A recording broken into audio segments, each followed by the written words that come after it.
তো তোমার কি মানে এরকম তুমি বেশ কিছু কয়েকদিন ধরে বলে পার্টির বিভিন্ন কাজ থেকে তুমি ইনঅ্যাক্টিভ, তা তুমি আর প্রতিকুর কি একসঙ্গে তৃণমূলে যোগ দিচ্ছ? আমার এই নিয়ে কোনো বাড়তি কথা বলার অভিপ্রায় নেই। আমি এক লাইন বলেছি। দর্শক বন্ধুরা, গতকাল থেকে প্রতিকুর রহমান ও সৃজন ভট্টাচার্যকে নিয়ে বঙ্গ রাজনীতির আবহাওয়া একেবারে মহমহ করছে। প্রতিকুর রহমান তৃণমূল কংগ্রেসে যোগদান করতে পারে, এমনকি প্রতিকুর রহমান কোন আসন থেকে প্রতিদ্বন্দ্বিতা করবে আগামী 2026 বিধানসভা নির্বাচনে, তাও কিছু মেন স্ট্রিম মিডিয়া ভাববাচ্চা দেখাতে শুরু করেছে। এবং তৃণমূলপন্থী এক ইউটিউব চ্যানেলে আবার দেখলাম একেবারে টাইম লাইন ডেডলাইন বেঁধে দিচ্ছে 72 ঘন্টার মধ্যে প্রতিকুর রহমান তৃণমূল কংগ্রেসে যোগদান করতে চলেছে। কিন্তু এদের মধ্যে কেউ সৃজন ভট্টাচার্য বা প্রতিকুর রহমানের সঙ্গে যোগাযোগ করেনি। তাদের প্রতিক্রিয়া কি, তাদের মতামত কি, তারা কি বলছে, কোনো রকম রিয়াকশন দেখায়নি। চ্যানেল রাজকার্য যোগাযোগ করেছিল প্রতিকুর রহমানের সঙ্গে গতকালকে, প্রতিকুর রহমান ফোন রিসিভ করেনি। এবং আজকের চ্যানেল রাজকার্য যোগাযোগ করেছিল সৃজন ভট্টাচার্যের সঙ্গে। চলুন দেখে নিন সৃজন ভট্টাচার্য কি বলছেন তৃণমূল কংগ্রেসে যোগদান করা নিয়ে। হ্যাঁ, প্রতিকুর রহমানের যে ইস্তফা জমা দেওয়া রাজ্য কমিটি থেকে, সেটা নিয়ে তো জল্পনা চলছেই, তার সঙ্গে তোমার নামও জুড়ে যাচ্ছে। তুমিও নাকি দলের সঙ্গে দূরত্ব বাড়ছে, তুমিও নাকি দল ছাড়তে পারো। তুমি কি বলবে তোমার এই বিষয়ে?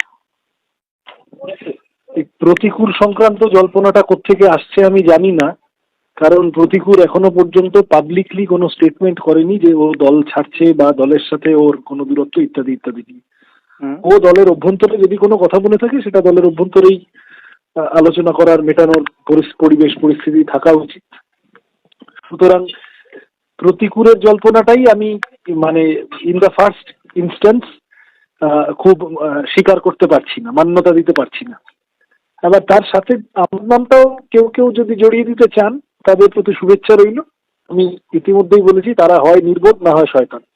একেবারে স্পষ্ট পরিষ্কার শুনে নিন সৃজন ভট্টাচার্য কবে তৃণমূল কংগ্রেসে যোগদান করছে, কখন তৃণমূল কংগ্রেসে যোগদান করছে, তার মন্তব্য কি। কিন্তু প্রশ্ন হচ্ছে, এই প্রতিকুর রহমান বা সৃজন ভট্টাচার্য এরা যদি তৃণমূল কংগ্রেসে যোগদানও করে তাহলে তৃণমূল কংগ্রেসের কি লাভ হবে? প্রতিকুর রহমান বা সৃজন ভট্টাচার্য এমন কোন হাই লেভেলের নেতা যারা যোগদান করলে তাদের সঙ্গে সঙ্গে 10টা বিধানসভা চলে আসবে তৃণমূল কংগ্রেসের দখলে? তারা কোনো মতুয়া কমিউনিটির নেতা? তারা কোনো সংখ্যালঘু সম্প্রদায়ের এমন বড় লিডার যে যার সঙ্গে সঙ্গে 5টা বিধানসভা কেন্দ্র চলে আসবে? প্রতিকুর রহমান মগরাহাটে প্রতিদ্বন্দ্বিতা করতে পারে, একাধিক মেন স্ট্রিম মিডিয়া দেখাচ্ছে, ইউটিউব চ্যানেল দেখাচ্ছে। মগরাহাট কি তৃণমূল কংগ্রেস হেরে রয়েছে? মগরাহাটে কি তৃণমূল কংগ্রেসের সংগঠন খারাপ রয়েছে? মথুরাপুর বিধানসভায় তৃণমূল কংগ্রেস কত লিড দিয়েছে 2024 লোকসভা নির্বাচনে? সেই খবর কি সেই সমস্ত ইউটিউব চ্যানেল রাখে? যদি তৃণমূল কংগ্রেসে প্রতিকুর রহমান যোগদান করে, হ্যাঁ, তা নিয়ে কোনো লম্পজম্প করার মতো কিছু নেই। এবং প্রতিকুর রহমান এমন কোনো বড় নেতা নয়, এমন কোনো হেয়াচে নেতা নয় যে যোগদান করলে তৃণমূল কংগ্রেস এই 2026 বিধানসভা নির্বাচনে একেবারে 294 আসন পেয়ে যাবে। আর এই যে প্রতিকুর রহমান মগরাহাট থেকে প্রতিদ্বন্দ্বিতা করতে পারে, সৃজন ভট্টাচার্য যাদবপুর থেকে প্রতিদ্বন্দ্বিতা করতে পারে বলে যে হাওয়া ভাসিয়ে দেওয়া হচ্ছে, তাদের উদ্দেশ্যে কেবল একটাই কথা বলার, আগামী 2026 বিধানসভা নির্বাচনে তৃণমূল কংগ্রেসের প্রার্থী কারা হবে, তৃণমূল কংগ্রেসের প্রার্থী তালিকা কি হবে, ফাইনাল প্রার্থী তালিকা, তা একমাত্র অভিষেক বন্দ্যোপাধ্যায়, মমতা বন্দ্যোপাধ্যায় ছাড়া দ্বিতীয় কেউ জানে না। হ্যাঁ, প্রতীক জায়নও জানে না। আইপ্যাকের কর্ণধার প্রতীক জায়ন তিনি সাজেস্ট করেছে বেশ কিছু নাম, কিন্তু ফাইনাল লিস্ট কি হবে, ফাইনালে কারা কারা টিকিট পাবে, তা প্রতীক জায়নও এখনো জানে না। এখানে অনেকে হয়তো বলবে ব্যক্তিগত আক্রমণ, না, ব্যক্তিগত আক্রমণের জায়গা নিয়ে ভিডিও করার কোনো প্রবণতা আমার নেই, আমি সেটা করতেও চাই না। কিন্তু এই তৃণমূল কংগ্রেসের হয়ে ভিডিও করছি বলে এমন কিছু খবর বাজারে ছড়িয়ে দিচ্ছে, এমন কিছু বাজার গরম করা খবর দিচ্ছে যার কোনো ভিত্তি নেই, যার সঙ্গে তৃণমূল কংগ্রেসের দূর দূর কোনো রকম যোগাযোগ নেই। এবং এমন একটা আবহাওয়া তৈরি করে দেওয়া হচ্ছে যে তৃণমূল কংগ্রেসের দপ্তর থেকে খবরটা প্রথম তার কাছে আসে, তার কাছে প্রথম তৃণমূল কংগ্রেসের দপ্তর ক্যামাক স্ট্রিট, কালীঘাট বা বেলেঘাটার ওই তৃণমূল ভবন থেকে আসে, তারপরে অন্যদের কাছে যায়, এমন ভাবসাব তিনি দেখাচ্ছেন। সেই জায়গা থেকে আমার প্রশ্ন, সেই জায়গা থেকে আপত্তি আমার। দেখুন, বর্তমানে ইস্যুর তো কোনো কম নেই। বর্তমানে ফ্যাসিবাদী ভারতীয় জনতা পার্টি সরকার যেভাবে ভারতবর্ষের গণতন্ত্রকে শেষ করতে চাইছে, যেভাবে গণতন্ত্রের বদলে এখানে ধর্মতন্ত্র প্রতিষ্ঠা করতে চাইছে এবং ভারতবর্ষকে তাদের মতো করে, তাদের সেই মনুবাদের মতো করে আরএসএসের মতাদর্শে পরিচালনা করতে চাইছে, সেই জায়গা থেকে হাজার একটা প্রশ্ন রয়েছে, হাজার একটা ইস্যু রয়েছে। বর্তমান সময়ে দাঁড়িয়ে যে বাজেট শেষ হচ্ছে, সেই বাজেট নিয়ে কথা বলার আছে, এফচিন ফাইল নিয়ে কথা বলার আছে, মোদী সরকারের একের পর এক ভুল সিদ্ধান্ত, যার কারণে ভারতবর্ষের অর্থনীতি দিনের পর দিন পিছনে চলে যাচ্ছে, ভারতবর্ষের কৃষক, শ্রমিক, মেহনতি মানুষের আয় দিনের পর দিন কমছে, সেই তুলনায় এক অংশের পুঁজিপতিদের হাতে সমস্ত বাজারের কন্ট্রোল চলে যাচ্ছে, তা নিয়ে তো কথা বলার আছে। কথা বলার আছে ধর্ম নিয়ে, কথা বলার আছে ধর্মের নামে নফরত ফেলা নিয়ে, কথা বলার আছে সাম্প্রদায়িক সম্প্রীতি রক্ষা নিয়ে। কিন্তু তা নয়, কথা বলা হবে কিসে? প্রতিকুর রহমান কবে যোগদান করবে, কত ঘন্টার মধ্যে যোগদান করবে। কেন প্রতিকুর রহমান তৃণমূল কংগ্রেস এলে তৃণমূল কংগ্রেসের কি লাভ হবে? তৃণমূল কংগ্রেসে যোগদান করলে করতেই পারে, যে কোনো রাজনৈতিক দল থেকে যে কোনো রাজনৈতিক দলে যোগদান করতে পারে, কিন্তু তা নিয়ে লাফালাফি বা লম্পঝম্প করার মতো তো এমন কিছু হয়ে দাঁড়ায়নি। প্রতিকুর রহমান সেই লেভেলেরও কিছু নয়, একটা নির্বাচন জিততে পেরেছে।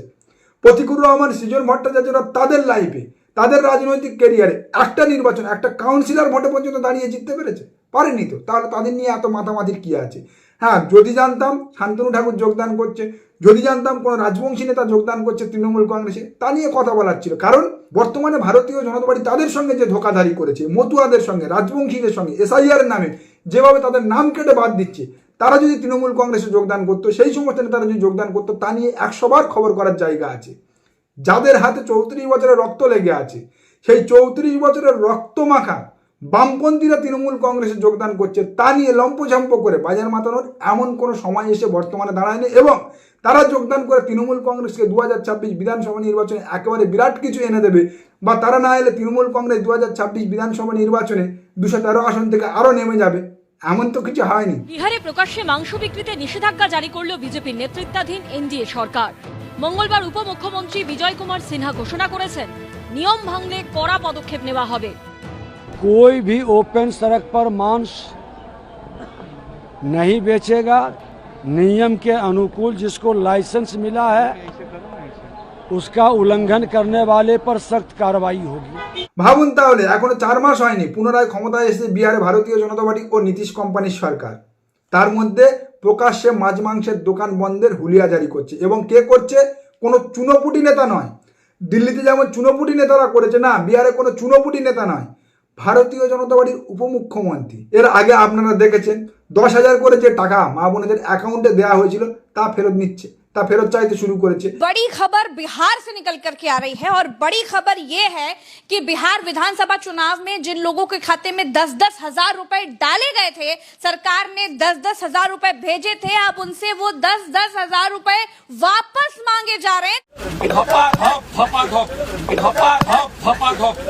একের পর এক ঝুপড়ি ভেঙে পরিষ্কার করে দিচ্ছে। সাধারণ গরিব মানুষ যে সমস্ত ঝুপড়ি বা বস্তি বানিয়েছিল, সেগুলো ভেঙে সাফ করে দিচ্ছে। সেই আর্তনাদ দিনের পর দিন সোশ্যাল মিডিয়াতে উঠে আসছে। তাহলে এবার পশ্চিমবাংলার সেই বাঙালিরা ভাবুন, যারা এই পশ্চিমবাংলায় আগামী 2026 বিধানসভা নির্বাচনে ভারতীয় জনতা পার্টিকে ক্ষমতায় নিয়ে আসতে চাইছেন। যদি মাছে ভাতে বাঙালি মাছ মাংস ছাড়তে চান, ওই ধোকলা ইডলি খেতে চান, তাহলে আনুন, কোনো সমস্যা নেই। ভারতীয় জনতা পার্টি এর আগেও বিহারে ক্ষমতায় ছিল, কিন্তু তখনও পর্যন্ত ভারতীয় জনতা পার্টি বিহারে এই সমস্ত হুলিয়া জারি করতে পারেনি, কারণ ভারতীয় জনতা পার্টির হাতে একক মেজরিটি ছিল না। ভারতীয় জনতা পার্টি যখন বিহারে 100 আসন ক্রস করেছে, যখন তারা বুঝে নিয়েছে যে নীতিশ কুমার ছাড়াও আগামী দিনে তারা সরকার গঠন করতে পারবে অন্য ছোট রাজনৈতিক দলকে সঙ্গে নিয়ে, তখন তারা তাদের মতো করে ছড়ি ঘোরাতে শুরু করেছে। মাছ মাংসের দোকান বন্ধ করছে, লাভ জিয়াদের নামে ভ্যালেন্টাইন ডের দিনে পার্কে পার্কে ঘুরছে। বজরং দল আর কি সমস্ত সেনা রয়েছে, তাদের সব বড় বড় হেঁয়া চেনে তারা। হ্যাঁ, এই হচ্ছে ভারতীয় জনতা পার্টি। আগামী দিনে ক্ষমতায় এলে পশ্চিমবাংলায়ও একের পর এক পার্ক বন্ধ করবে, লাভ জিয়াদের হুলিয়া জারি করবে, মাছ মাংসের দোকান বন্ধ করবে। যারা চান পশ্চিমবাংলার বিগত দিনের সংস্কৃতি, ঐতিহ্য, কালচার সব কিছু ভুলে মেরে ভারতীয় জনতা পার্টি RSS এর মনুসংহিতা ও মনুবাদকে সম্বল করে আগাতে, তারা ভারতীয় জনতা পার্টিকে পশ্চিমবাংলায় ক্ষমতায় নিয়ে আসুন। তবে আপাতত সেই এক অংশের বাঙালি যারা প্রদীপ জ্বালিয়ে বসে আছেন আর কটা দিন পরে ভারতীয় জনতা পার্টি ক্ষমতায় এলে বলে, তাদের উদ্দেশ্যে বলার, না, আগামী 2026 বিধানসভা নির্বাচনে আপনাদের সে কিচ্ছু সাধন হচ্ছে না। বর্তমানে ভারতীয় জনতা পার্টির যা অবস্থা, যেভাবে ভারতীয় জনতা পার্টির উত্তরবঙ্গ থেকে দক্ষিণবঙ্গ একের পর এক সংগঠনের নেতা কর্মীরা তৃণমূল কংগ্রেসে যোগদান করছে, এবং SIR যেভাবে বাংলার বাঙালি ধাক্কা খেয়েছে, তাতে অন্তত এই 2026 বিধানসভা নির্বাচনে না সে কামনা পূর্ণ হবে না। এবং তার একটা ছোট্ট উদাহরণ বা ট্রেলার আপনাদের দেখাচ্ছি। শুভেন্দু অধিকারী কয়েকজনকে ধরে বেঁধে নিয়ে গিয়ে তৃণমূল কংগ্রেসকে কাউন্টার করাতে মেদিনীপুরে যোগদান করিয়েছিল, সম্ভবত ময়নাতে।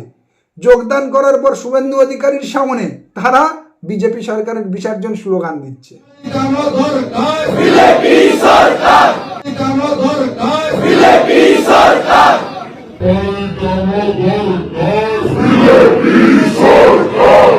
आप क्रोनोलॉजी समझ लीजिए। मुझे क्रेडिट नहीं चाहिए। ये रेवड़ी कल्चर नेक्स्ट। আসলে বিষয়টা হচ্ছে ভারতীয় জনতা পার্টি যেভাবে গোটা দেশ জুড়ে নৈরাজ্য চালাচ্ছে, দেশের গণতন্ত্র শেষ করে ফেলছে, সেই জায়গা থেকে মেরুদণ্ড সোজা করা বাংলার বাঙালি তো আরও এক ধাপ এগিয়ে। এখন শুভেন্দু অধিকারী যদি 4 জনকে ধরে নিয়ে গিয়ে সামনে পিছনে কিছু গুঁজে দিয়ে যোগদান মেলা করায়, তাদের মুখ থেকে এত সহজে কি সেই উল্টো সুর বেরায়? সেই জায়গা থেকে তারা শুভেন্দু অধিকারীর সামনে তাদের মনে থাকা, অন্তরে থাকা আসল সত্যটা বলে ফেলছে। হ্যাঁ, কেবলমাত্র তারা বলছে না, অগ্নিমিত্রা পালও বলছে। অগ্নিমিত্রা পাল কদিন আগে জনসংযোগে বেরিয়ে যতই করো হামলা আবার জিতবে বাংলা বলছে। তুই করো হামলা আবার জিতবে বাংলা, হামলা তুই করো হামলা আবার জিতবে বাংলা।